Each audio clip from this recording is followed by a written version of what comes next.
Aujourd'hui, je vous invite à un moment de calme et de contemplation profonde. Nous allons explorer ensemble le Sutra de la compassion, un texte essentiel du bouddhisme Mahayana qui nous relie au Bodhisattva Avalokiteshvara, la personnification de la grande compassion. Ce sutra nous guide sur le chemin de l'ouverture du cœur, de l'allègement de la souffrance et de la reconnaissance de l'interdépendance entre tous les êtres. Prenons ensemble une respiration lente et entrons dans la lecture complète de ce sutra. Le Sutra de la Compassion. Dans des temps anciens, le Bodhisattva Avalokiteshvara, celui qui entend les pleurs du monde, était assis en profonde méditation. Il écoutait avec son cœur entier les échos du chagrin et de la souffrance des êtres vivants. Porté par une compassion sans limite, Avalokiteshvara formula le vœu d'apaiser la souffrance de tous les êtres, sans aucune exception. Il promit de se manifester là où une voix en détresse serait entendue. Le Bodhisattva déclara: dans les vastes océans de la souffrance humaine, où les vagues de tristesse et d'angoisse s'élèvent et s'effondrent, je serai un refuge. Là où les êtres ressentent la peur, je me manifesterai en courage. Là où les êtres se sentent seuls, je me manifesterai en présence. Là où les êtres souffrent, je me manifesterai en soulagement. Celui qui récite mon nom avec sincérité, celui qui m'appelle avec un cœur ouvert, trouvera du réconfort, de la force et une clarté profonde. Avalokiteshvara poursuivit: la souffrance naît de l'attachement, de la peur et de l'illusion de la séparation. Lorsque nous comprenons que tous les êtres sont interdépendants, que la frontière entre toi et moi n'existe pas vraiment, alors le cœur s'ouvre naturellement et la compassion devient un courant vivant. Un amour véritable n'exclut personne. La compassion embrasse tous les êtres, même ceux qui nous font du mal. Quand nous regardons avec les yeux de la compréhension, nous pouvons offrir une compassion sans condition. Et le Bodhisattva conclut: le chemin de la compassion est le chemin de la liberté intérieure. Lorsque nous cessons d'endurcir notre cœur, lorsque nous abandonnons l'indifférence, notre esprit devient léger, doux et lumineux. C'est ainsi que nous approchons la paix véritable. Voici le Sutra de la compassion. Prenons encore une respiration ensemble. Accueillons la paix que ce message nous apporte. Approfondissons doucement le sens de ce sutra. Avalokiteshvara, connu également sous le nom de Ganya ou Canon, symbolise une compassion vivante et active. Ce n'est pas une compassion lointaine ou abstraite. C'est une compassion qui écoute, qui agit, qui répond.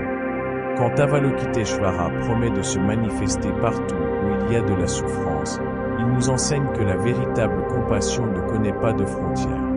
Elle est comme l'eau, elle s'adapte, elle circule, elle apaise. Ce sutra nous rappelle que la compassion commence par l'écoute. Écouter pleinement, sans jugement, sans distraction. Écouter avec tout son être est la première porte pour toucher la souffrance du monde. Quand nous écoutons vraiment, nous offrons un espace où l'autre peut se sentir accueilli, entendu, reconnu. Avalokiteshvara nous invite à comprendre que le chagrin des autres nous concerne aussi. Alléger la douleur des autres n'est pas un devoir extérieur, mais une expression naturelle de notre propre humanité. Ce sutra parle également de l'attachement, de la peur et de l'illusion de la séparation. Très souvent, nous construisons des murs autour de nous. Nous nous protégeons parce que nous croyons être isolés, mais lorsque nous comprenons l'interconnexion, ces murs tombent. La compassion véritable n'est pas réservée à ceux que nous aimons ou que nous comprenons. Le vrai défi est d'étendre notre compassion même à ceux qui nous blessent, même à ceux que nous rejetons. Cela ne signifie pas accepter l'injustice ou s'abandonner au mal. Cela signifie reconnaître que, derrière les actes nuisibles, il y a aussi de l'ignorance et de la souffrance. Le Sutra de la compassion nous invite à cultiver un cœur vaste, capable d'embrasser toutes les situations sans se fermer. Avalokiteshvara nous enseigne aussi que la compassion est un chemin de libération personnelle.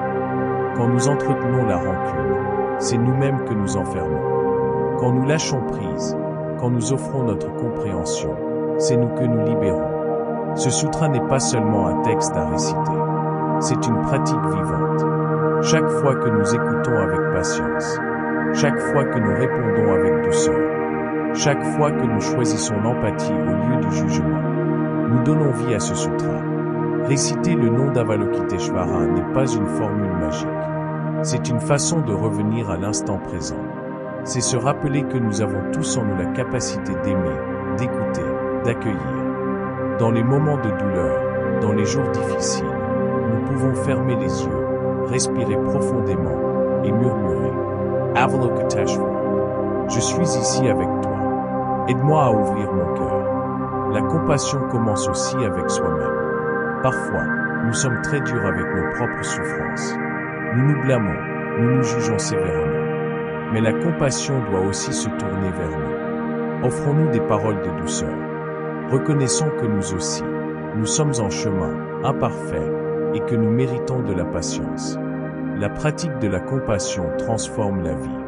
Elle nous permet de marcher plus légèrement, avec plus de tendresse, avec plus de lumière. Aujourd'hui, je vous invite à réfléchir. Où pouvez-vous écouter plus profondément? À qui pouvez-vous offrir de la compassion, même si c'est difficile? Où pouvez-vous adoucir votre cœur, envers vous-même et envers les autres? Que les paroles de ce sutra puissent résonner en vous comme une graine. Qu'elles puissent grandir en vous comme une source inépuisable de paix et de tendresse. Puissions-nous, pas à pas, construire ensemble un monde où la compassion est notre langage commun. Avalokiteshvara, Entends nos voix. Aide-nous à écouter comme toi. Aide-nous à aimer comme toi. Ainsi soit-il.